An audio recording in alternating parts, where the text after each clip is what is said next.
As you read this note, the S&P 500 is entering the heart of Q4 2023 earnings season. This allows us to step back and look at the earnings rebound to date and the trajectory for 2024.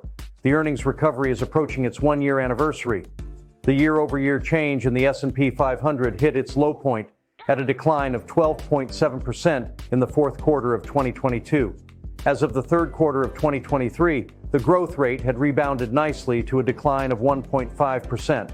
It is expected to end the calendar year of 2023 up 11.1%. This rebound is expected to continue into this calendar year with a consensus growth rate of 12.8%. One of the points that I want you to really remember is that the markets hit their high and started to decline in January of 2022. This was way before the earnings reflected the decline of 12.7% in the year. The stock market is a discounting mechanism. It will reflect what is expected, not what the current reporting is. Please remember this. So, as we start 2024, remember that the dilemma is whether the Fed needs to ease to avoid a recession, or if there is going to simply be a soft landing, where there remains continued growth. Hence, the title of this week's note, Earnings Acceleration is Important for the Longevity of the Bull Market. Earnings bottom 1 to 2 quarters after the end of bear markets, on average. As a result, PE expansion is common during the first year of bull markets as the P rises faster than the E. Moving into year 2, earnings growth gains momentum, and this PE measure tends to be flat to down. This cycle, earnings, and stock market trends have played out roughly on track. Earnings troughed 1 quarter after the 9/30/22 bear market low. One of the strange phenomena of this bull phase is that even as earnings growth has rebounded, sales growth has continued to slow. The implication is that the earnings rebound has been driven by margin improvement. I believe this is why the technology sector has been so strong. Technology is infinitely helpful at expanding margins, adding efficiency, decreasing inventories, using less labor, and purchasing and selling at the optimal locations. Now, when you throw this whole AI movement on top of these technology companies, wow, earnings growth can really surprise to the upside. Given that this expectation for earnings is sort of the consensus, the points I am collectively paying attention to are: 1. Where are we in this earnings cycle? Can this rebound in earnings continue throughout 2024 and into 2025? 2. Where are we with inflation and the Fed? Note that this time inflation is a monetary thing. It is not an economic thing. There was so much money printed and sloshing around, inflation was guaranteed to raise its ugly head. But when will the economy finish burning off this excess liquidity? This excess liquidity will continue to add to the purchasing power and make it difficult for the Fed to lower interest rates. 3. Where are we in the cycle work from a historical perspective? Ignoring the Fed, interest rates, earnings, and the presidential cycle, where are we in the cycles of the markets? 4. Where are we on a relative strength measurement, and are we overvalued? And if we are overvalued, is the equity market due for a correction? And if it is due for a correction, is it to be a simple digestion or something more significant? These are the points I want to touch on with some charts this week. To put the market in perspective, let's look at how the S&P 500 has done since the great financial crisis. As can be seen here, it has had a nice rise, but not without bouts of pullbacks.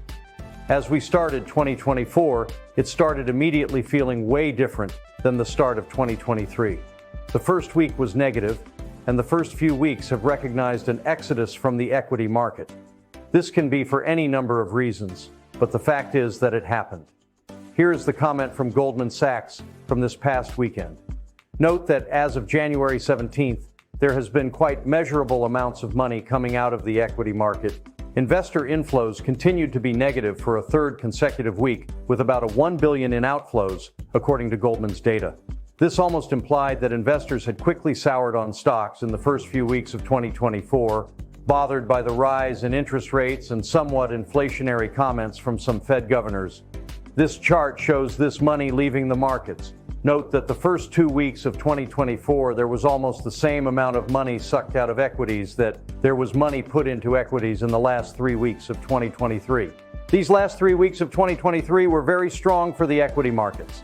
I have circled these two instances on the graph. Now I want to show the cycle work. This takes into account all presidential periods going back to the early 1900s. Note that the first part of this year tends to be quite a tug-of-war, but the year tends to finish quite strong going into the election. An important point is that, as can be seen in this chart, 10-year U.S. government bonds spent the last quarter of 2023 declining. At the same time, this seemed to be either a coincidence or fuel to the equity markets in the strong up move from late October till year-end.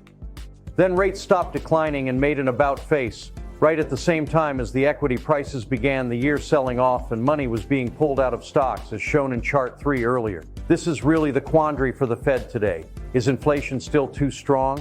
Is the economy moving toward the Fed's 2% inflation target? Is inflation declining and economic growth declining to an extent that we are moving towards a recession? The bond and equity markets are sitting at the ready to move as more economic indicators are released later this week. Thomas Lee of Fundstrat put this picture together to show how the markets seesawed in 2022 and 2023.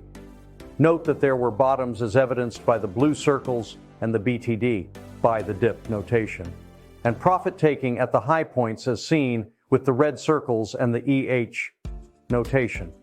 Well, a couple of weeks ago, it appeared that we hit one of those red circle times.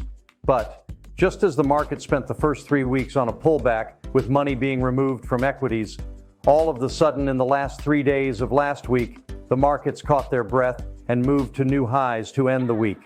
This brings me to my final table. Since the S&P 500, Dow Jones Industrial Average, and NASDAQ all traded at new all-time highs last week, what does the market normally do when it has been at least a year since the old highs were hit? Well, these are pretty compelling statistics. Going back to 1950, there is a significant probability of the markets being higher a year from now. Actually, 13 out of 14 instances this has been the case, and an initial pullback in the first month of this happening is quite reasonable. In closing, even though as noted in this chart that the first part of this year could be a little frustrating, the year should end in the positive if history is any precedent. The chart earlier further supports this. I believe that this means that last year will prove to have been much easier than this year could end up being. But in the end, the overall S&P 500 could produce a positive follow-on return. As you know, we are always here to address any questions you may have and do what we can to help you feel comfortable that your financial situation is being addressed per your individual situation.